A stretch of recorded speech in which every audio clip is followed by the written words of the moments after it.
사사기 7장 1절에서 8절 말씀 가지고 초라한 사람들로 일하시는 초월의 하나님이라는 제목의 하나님 말씀을 함께 나누도록 하겠습니다. 스포츠 경기의 단연 가장 큰 재미는 내가 응원하는 팀이 이겼을 때죠. 작년에 우리 교회 노회 체육대회 때 보니까 어떤 종목인 건 상관없는 것 같아요. 그냥 내가 응원하는 팀이 이기면 그냥 마냥 참 즐거운 것 같더라고요. 또 그 외에 즐거움이 있다면 질 것 같은 사람이 이기는 거죠. 약자가 강자를 이기는 것.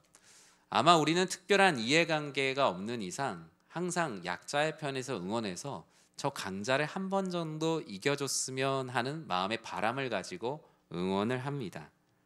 그리고 이런 바람이 실제로 이루어졌을 때 많은 기사의 제목들이 이렇게 달려요. 언더독의 반란.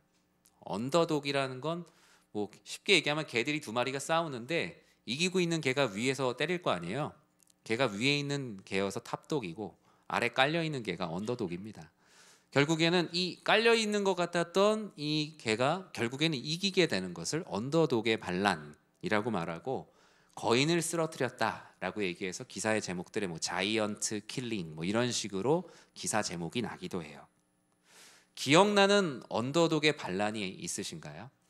저는 축구를 이렇게 좋아하진 않는데 2018년 월드컵 때가 생각납니다. 2002년은 또 너무 옛날 얘기라 2018년 월드컵 때 우리나라가 독일을 2대0으로 이겼던 경기가 기억이 나요. 사실 우리나라는 이겨도 16강에 나갈 수가 없는 상황이었거든요.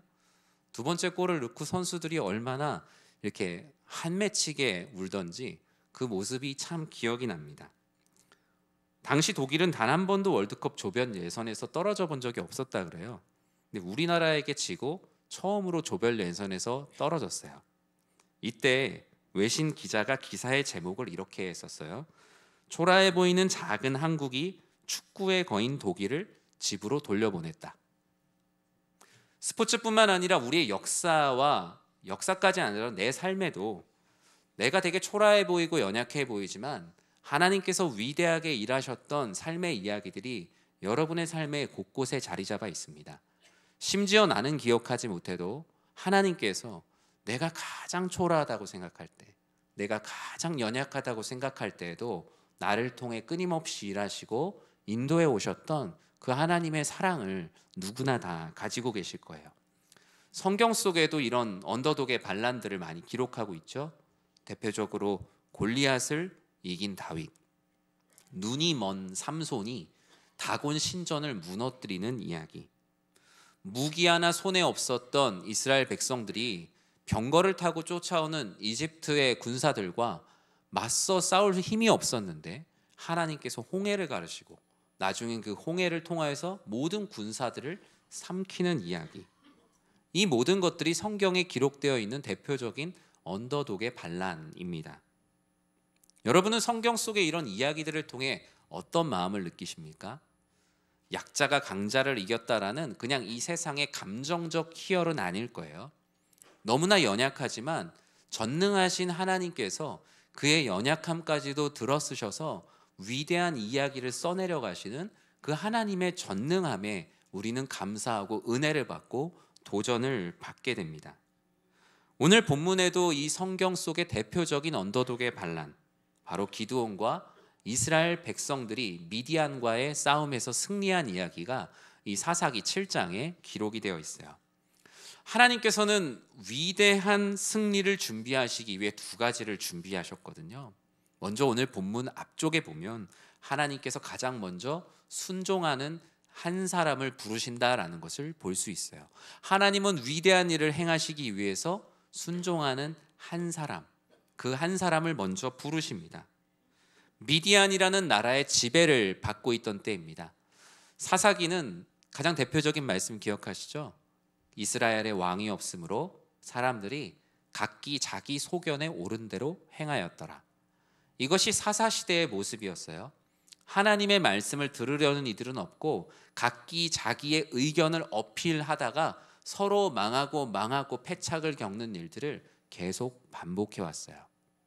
사람들은 자기의 의견과 하나님의 위대하심 사이에서 갈팡질팡하였고, 하나님께서는 그들에게 도무지 평안을 주실 수가 없어서 수많은 나라들의 압제를 겪게 하시고, 그 나라의 압제 가운데 결국 나의 사모하리가 오직 하나님이시라는 고백을 이끌어내셨어요.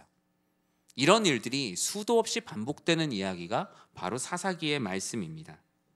미디안이란 나라의 지배를 받으며 식민 백성으로 살아갑니다. 나라의 정체성, 자존감은 모두 무너진 초라한 하루하루를 살고 있던 때에 하나님께서는 하나님의 위대한 일을 감당하시고자 한 사람을 부르셨어요. 6장 12절 우리 같이 한번 읽어보겠습니다. 여호와의 사자가 기드온에게 나타나 이르시되 큰 용사여 여호와께서 너와 함께 계시도다 하매. 아멘. 그럼 과연 기드온은 큰 용사였을까요? 아니었습니다. 기드온은 어쩌면 되게 패배주의에 빠져있는 당시의 식민 백성들의 모습과 다름없는 삶을 살았죠.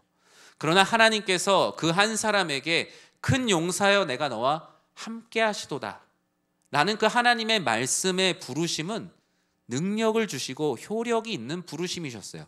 그렇게 부르시는 순간 그는 어느새 큰 용사의 능력, 큰 용사의 분별력, 큰 용사의 담대함을 갖게 되었어요.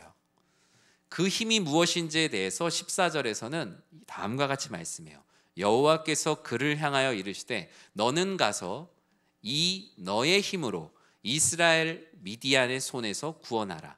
내가 너를 보낸 것이 아니냐 하시니라. 기드온이 기존에 가지고 있던 힘은 없었어요. 그러나 하나님께서 큰 용사여 내가 너와 함께 하시도다 하는 순간 그의 손에 쥐어진 능력, 이 너의 힘은 무엇인가? 이 너의 힘으로 너는 이스라엘을 미디안으로부터 구원하라. 너의 손의 힘이 아니라 내가 너의 손에 쥐어진 힘으로 미디안을 구원하라. 16절은 이 너의 힘을 더 자세히 이렇게 말해요. 여호와께서 그에게 이르시되 내가 반드시 너와 함께하리니 내가 미디안 사람 치기를 누구 치듯 한다고요? 한 사람을 치듯 하리라 하시니라. 이미 사사기 7장에 일어난 미디안과의 전쟁의 승리는 하나님께서 이미 약속을 하셨어요. 마치 작은 사람들이 수십의 미디안 백성들을 한 사람을 치듯 내가 너희를 승리하게 할 것이다. 그것은 기드온이 가지고 있던 힘이 아니라 하나님께서 큰 용사로 부르시며 그의 손에 쥐어준 힘이었어요. 내가 너와 함께하리라는 임마누엘의 힘이 한 사람밖에 없었던 이 초라한 영혼을 통하여서 온 백성을 구원하시겠다는 하나님의 메시지였습니다. 지금도 되게 충분히 연약하다라고 생각했던 이스라엘 백성들, 이제 오늘 본문 7장 앞쪽에 보면 미디안과의 전쟁을 앞두고 서로 진영을 갖추고 마주보고 있습니다. 그런데 하나님께서 기드온을 불러서 이렇게 말씀하셨어요. 우리 2절 상반절 말씀 같이 한번 읽어보겠습니다. 여호와께서 기드온에게 이르시되 너를 따르는 백성이 너무 많은즉 내가 그들의 손에 미디안 사람을 넘겨주지 아니하리니. 아멘. 하나님께서 위대한 승리를 준비하시기 위해서 하셨던 두 번째 일은 사람들의 능력을 주려 하셨어요. 하나님 말씀하셨습니다. 미디안과의 승리를 위해 지금 보니 기드온 너를 따르는 백성들이 많다. 그것도 너무 많다라고 성경은 말씀합니다. 근데 사실 이 말씀은 이해하기가 참 어려워요. 왜냐하면 지금 미디안과의 전쟁을 앞둔 이 군사가 몇 명이죠? 3만 2천 명이에요. 근데 미디안 군사는 13만 5천 명이에요. 저는 그냥 이 두 단어를, 이 숫자를 딱 떠올리니까 그냥 생각나는 게 있었는데, 우리 연희동 인구가 한 3만 2천 대요. 연희동 인구가 동중에 좀 큰 동이에요. 그리고 제가 자랐던 지역이 무슨 적국은 아니지만 저희 부모님 계시는 제천시 인구가 13만 5천이에요. 그러면 한 개 동이 한 개 시랑 어떻게 싸웁니까? 단순 계산 한번 해볼까요? 3만 2천 명이 13만 5천 명이랑 싸우려면 한 사람이 몇 명이랑 싸워야 됩니까? 제가 계산했어요. 대략 한 4명쯤 돼요. 4명. 근데 영화에 보면 뭐 17대 1로도 이기고 뭐 그런 이야기들 있지만 사실은 두 사람만 덤벼도 사람 못 이깁니다. 그런데 지금 군사훈련을 잘 받은 미디안을 이기려면 이 32,000으로도 지금 사실 걱정이 태산인 상황이죠. 그런데 하나님께서는 능력을 줄이세요. 그들 중에 일부를 돌려보냅니다. 10,000명만 남기십니다. 이제 10,000명이 남았으니까 몇 대 몇이죠? 제가 계산해 보니까 한 13대 1쯤 돼요. 이제는 4명이 아니라 13명이랑 싸워야 된단 말이에요. 그런데 하나님께서 어떻게 하시죠? 여러분 잘 아시잖아요. 거기서 또 9,700명을 돌려보냅니다. 그러면 300명이 남아요. 300명이면 몇 명이랑 싸워야 됩니까? 제가 계산기로 나눠봤거든요. 450명이더라고요. 한 명의 병사가 450명이면 우리나라 편제로 한 개 대대거든요. 한 개 대대를 무슨 캡틴 아메리카라고 해도 정말 대항하기 어려울 정도의 인원이죠. 위대한 승리는커녕 정말 위대하게 깨지게 생겼어요. 하나님은 무언가 영적인 의미를 심어 놓으셨는데 잘 모르겠는 거죠. 하나님은 그런데 계속 백성이 많다, 아직도 많다 하시면서 결국 300명까지 줄이셨어요. 하나님은 이제 비로소 다 됐다, 이제 위대한 승리를 위한 준비가 다 됐다고 이해할 수 없는 말씀을 하시는 거죠. 7장 7절에 다음과 같이 기드온을 통해서 선언하게 하셨어요. 같이 읽어볼까요? 여호와께서 기드온에게 이르시되 내가 이 물을 핥아 먹은 300명으로 너희를 구원하며 미디안을 내 손에 넘겨주리니 남은 백성은 각각 자기의 처소로 돌아갈 것이니라 하시니 아멘. 하나님이 선언하셨어요. 와, 이제 너희들에게 하나님이 얼마나 전능한 분이신지, 정말 하나님의 은혜가 없이는 이길 수 없었다는 이 은혜의 놀라운 이야기를 써내려갈 준비가 다 되었다. 왜 하나님께서는 누가 봐도 초라한 이 300명을 남기시며 왜 하나님은 이렇게 하시면서까지 하나님의 위대한 승리를 보여주시고자 하셨을까요? 오늘 본문의 핵심은 여기에 있겠죠. 저는 그것이 오늘 말씀의 제목처럼 초라한 사람들로 일하시는 초월의 하나님, 우리의 인생이 연약하고 우리가 정말 아무것도 할 수 없다라고 생각할 때만 만날 수 있는 초월자 하나님을 만나게 하심이 위함이다. 그것이 바로 오늘 본문의 핵심입니다. 이 초라한 사람들로 일하시는 초월의 하나님, 하나님은 우리들에게 두 가지를 말씀하시고자 하시는데, 첫 번째는 하나님의 일은 사람의 많고 적음에 있지 않음을 백성들에게 알려주시기 위함이에요. 백성이 너무 많다, 3만에서 1만 명으로 줄었고, 이 1만 명으로 줄어드는 과정 가운데 하나님께서는 7장 2절에 다음과 같이 말씀을 하셨어요. 왜 그들을 줄이셨는가? 같이 한번 읽어보겠습니다. 여호와께서 기드온에게 이르시기를 너를 따르는 백성이 너무 많은즉 내가 그들의 손에 미디안 사람을 넘겨주지 아니하리니 이는 이스라엘이 나를 거슬러 스스로 자랑하기를 내 손이 나를 구원하였다 할까 함이니라. 아멘. 말씀 그대로 띄어놔 주시겠어요? 이는이라는 게 뭐겠어요? 왜냐하면이잖아요. 왜 백성들이 많다고 하셨는가? 왜 너희들에게 미디안 사람들을 넘겨주지 않겠다 하셨는가? 왜냐하면 이스라엘은 분명히 승리하게 되면 나를 거슬러 스스로 자랑하기를 내 손, 내 능력이 나를 구원했다, 우리가 잘해서 1대4, 1대13, 1대450의 싸움을 이겨냈다라고 말할 게 뻔하기 때문인 거예요. 하나님은 그 공동체 안에 아킬레스건을 너무나 잘 알고 계셨어요. 그 아킬레스건은 바로 무엇이냐면 그들 안에 있는 교만이었어요. 오늘은 교회 설립 79주년 감사 예배를 드리고 있습니다. 우리 교회가 지난 79년을 하나님의 은혜로 잘 달려올 수 있었던 것은 우리의 규모나 우리의 넉넉함에 있었던 것이 아닙니다. 그것은 철저히 하나님의 일하심, 하나님의 계획, 하나님의 돌보심 가운데 있었던 것이죠. 처음부터 넓은 땅이 있었던 것도 아니고 모든 것이 갖추어져 있었던 교회도 아니었을 것입니다. 그러나 언제부턴가 한국 교회 안에는 이 규모의 우상에 사로잡혀 있는 모습을 참 많이 보게 돼요. 모든 세미나가 그렇진 않지만 가끔 뭐 교회 성장 세미나 뭐 이런 게 있어요. 가보면 교회 성도님들을 어떻게 불리는가, 뭐 잡채도 아니고 계속 이걸 어떻게 불리는가에 대한 내용들이에요. 그리고 그 불리게 되면 어떤 일이 일어나냐, 그런 것도 가끔 들으면 저는 와, 이게 한국교회를 되게 병들게 하는 거야. 이게 불리면 저절로 굴러간대요. 마치 그런 거 있죠. 1억 목돈 모으기, 뭐 1억을 모으면 그 다음부터는 이제 저절로 굴러가서 큰 돈이 된다. 교회의 성장과 부흥이 이 숫자의 우상에 이렇게 사로잡혀 있는 모습을 많이 보게 되더라고요. 언제부턴가 규모가 곧 하나님의 뜻, 부흥, 은혜라는 이상한 프레임이 이 한국 교회를 지배하기 시작했어요. 하나님의 은혜를 의지하기보단 우리가 큰 교회가 되면 사람들이 저절로 오는 교회가 될 거야. 우리의 인원이 많아지면 우리가 선교도 많이 할 수 있게 될 거야. 우리의 재정이 넉넉해지면 우리가 구제도 많이 할 수 있게 될 거야. 우리는 언제부턴가 이 규모가 가져오는 우상에 우리의 마음을 너무나 빼앗기고 있는지도 몰라요. 하나님께서 기드온과 함께하는 32,000명의 군사를 보셨을 때 하나님은 그 점을 꿰뚫어 보고 계셨어요. 여전히 미디안 군사들과 비교했을 때는 4대1의 차이지만 이 3만 명이 이기게 되면 반드시 그들은 우리가 3만 정도 되는 정예 용사여서 우리가 승리했어. 우리가 인원이 많아서 우리 교회 프로그램이 뭔가 좋아서 우리가 정말 열심히 해서 우리가 이겼어라고 분명히 말할 것이 예상되었기 때문이에요.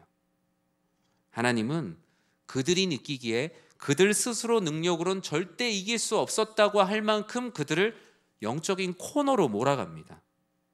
더 낮아지도록, 더 초라해지게 하셔서 정말 하나님의 은혜와 인도하심이 없이는 우리가 아무것도 할 수 없다라고 고백할 수밖에 없는 그 코너로 몰아가세요.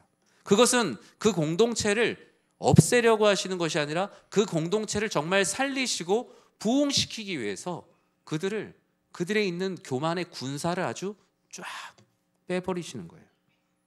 사랑하는 성도 여러분, 하나님의 일은 사람의 많고 적음, 숫자의 많고 적음에 있는 것이 아님을 꼭 믿으시기 바랍니다.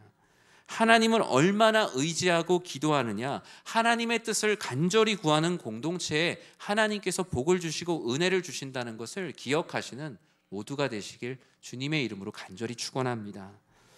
그런데 하나님은 32,000에서 1만이 되었는데도 아직도 많다고 하세요. 교만함과 자만함의 군사를 쭉 빼고 나니 10,000명이 남았는데 무엇이 더 이상 초라해져야 했을까요? 3절에 보면 다음과 같이 말씀해요.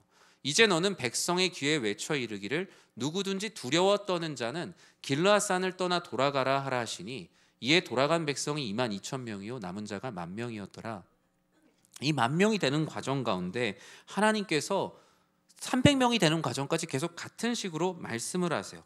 이 두려워 떠는 자, 도대체 이가 뭐길래 하나님은 우리들에게 이렇게 말씀하셨을까? 오늘 말씀을 통해서 하나님께서 두 번째로 말씀하시는 것은 하나님의 일은 철저하게 믿음에 달려있다는 것을 알려주시기 위함이에요. 오늘 본문에 두려워 떠는 자들을 보내셨다라고 말씀하는데 이게 한글 성경에는 두려워 떠는 자라고 되어 있지만 이 본 의미는 무엇이냐면 믿음이 없는 자예요. 하나님께서 이 전쟁을 인도하시고 주도하시고 승리를 주신다는 것에 대한 신뢰가 없는 사람들을 오늘 본문은 두려워 떠는 자라고 표현하고 있어요. 두려움은 있죠. 우리가 예수님을 믿지만 우리의 삶에 만나는 모든 순간에 왜 두려움이 없습니까? 인간적인 연약함으로 인한 두려움은 있죠.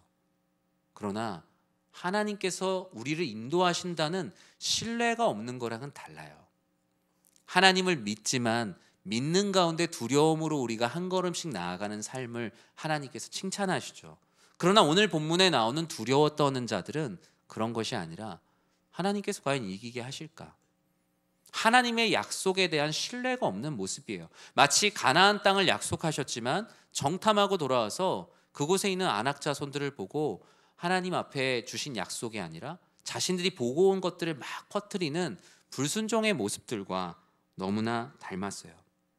하나님께서는 이렇게 아직 두려워 떠는 자들을 전쟁의 2선으로 3선으로 보내셨어요. 왜냐? 최전선의 만큼은 정말 하나님의 인도하심과 승리를 믿는 이들이 그 최전선에 있어야 된다는 것을 아셨기 때문이에요. 하나님께서 인도하시고 승리를 주실 것이라는 이 믿음이 없으면 우리 안에 승리를 주신 이를 자꾸 착각하게 돼요. 내가 좋은 학교에 들어가면 하나님의 은혜다라고 말은 하지만 실제로 내 마음을 깊이 톱아보면 내가 정말 하나님의 은혜로 여기고 있는가? 그냥 내가 열심히 해서가 아닐까라는 생각을 할 때도 있죠. 사업이 잘 되고 또 어떤 일이 무언가 흥황할 때에도 사람들이 도와줘서, 내가 열심히 해서, 운이 좋아서, 때를 잘 만나서, 좋은 사람들을 만나서, 우리는 하나님의 은혜라고 입술로 고백하지만 실제로 우리의 삶을 보면 하나님이 주신 그 은혜를 다른 하나님이 아닌 존재에게 계속 갖다 주는 삶의 유혹에 빠질 때가 있죠. 그래서 하나님은 두려워 떠는 자들을 전쟁의 이선으로 보내셨어요.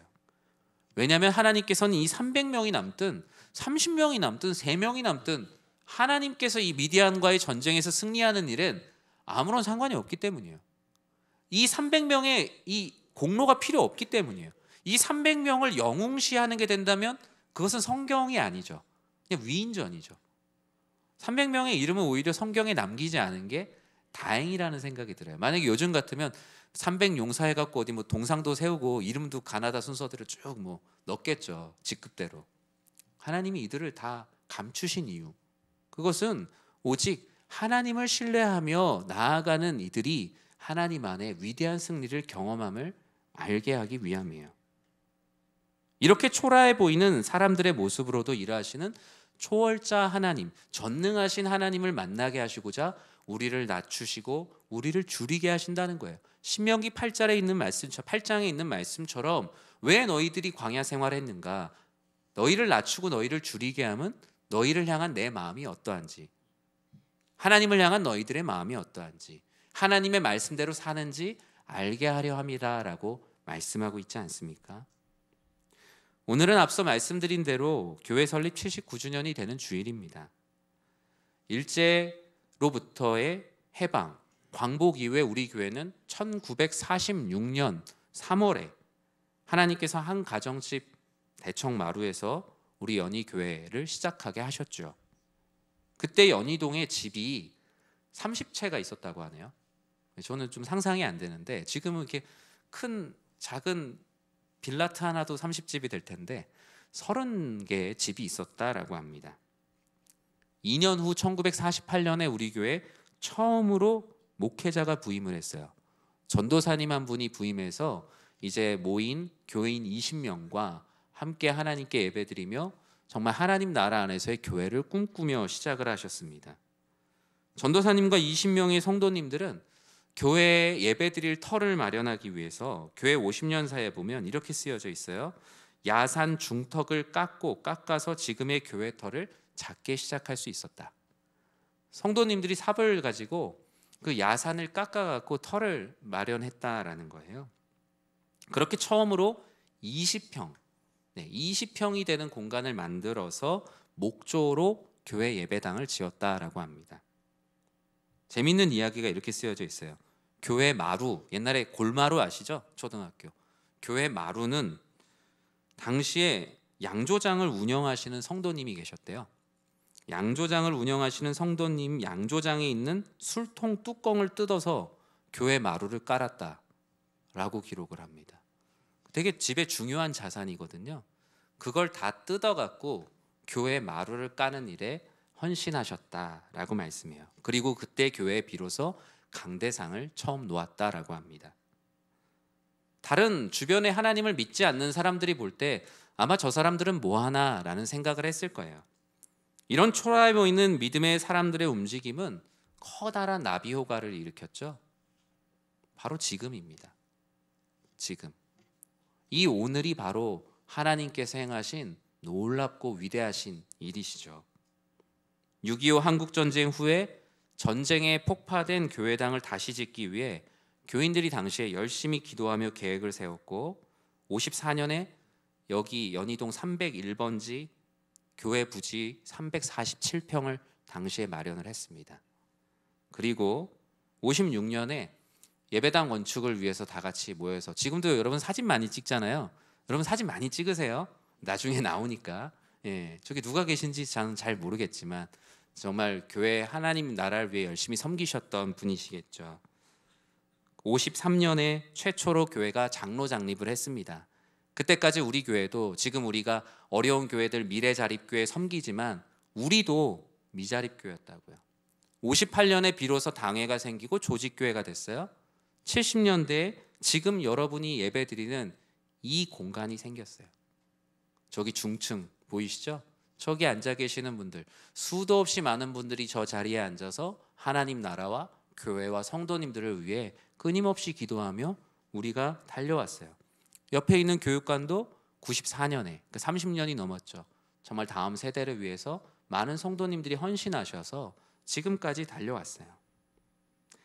말씀을 맺습니다. 하나님은 인간의 화려함과 교만함과 두려움이 있는 한 하나님의 자취를 감추십니다. 하나님께서는 인간의 자만과 우리가 무언가를 할 수 있다라는 생각 위에서는 절대로 일하시지 않으시며 하나님을 들러리로 세우는 일은 당연히 없어야겠죠. 그러나 하나님 앞에 우리가 철저히 낮아지고 우리가 왜 이렇게까지 낮아지는가? 왜 우리가 이렇게 힘든가? 왜 우리가 이토록 어려운 시간을 겪어야 되는가? 정말 하나님의 능력과 은혜가 없이는 우리가 아무것도 할 수 없다라고 공동체가 고백할 때 하나님은 비로소 자신의 그림자를 드러내시며 존재를 드러내시며 하나님의 일들을 감당하시는 거예요. 많은 성도님들이 말씀하십니다. 와, 예전에 교회가 성도님들이 많을 때가 좋았어. 부흥할 때가 좋았어. 하나님은 지금도 우리 교회를 통해서 하나님의 은혜를 베풀어 주시고 지금도 하나님께서 부흥케 하세요. 하나님의 교회는 우하향하지 않아요. 하나님께서 우리를 이끄시기 때문에 반드시 우상향하는 곡선을 그립니다. 다만 직선이 아닐 뿐이죠. 끊임없이 요동치며 오를 때도 있고 내릴 때도 있으나 하나님 아버지께서 가장 선한 길로 인도하심을 믿고 담대히 하나님을 신뢰하는 마음으로 걷는 이들을 하나님께서 축복하신다라는 것입니다. 물론 한국교회의 부흥이 끝났고 이전처럼 많은 성도님들이 예배를 드리는 하나님을 예배하는 시대는 정말로 다시 안 올 수도 있습니다. 양적 성장과 거대한 외형은 없을 수도 있지만 하나님은 사람의 많고 적음을 통해서 일하시지 않는다는 것, 하나님을 신실하게 믿는 이들을 통하여 일하신다는 그 믿음이 끊이지 않는 사랑하는 우리 교회가 되길 진심으로 축복합니다. 우리 사랑하는 연희의 성도님들이 하나님과 교회와 성도님들을 사랑하는 마음으로, 신뢰하는 마음으로 이 세상을 걸어갈 때 아버지 하나님께서 크신 은혜를 주시고 우리에게 더욱 크고 행복한 미래를 주심을 신뢰하는 이곳에 모인 모든 성도님들 되시길 주님의 이름으로 간절히 축원합니다.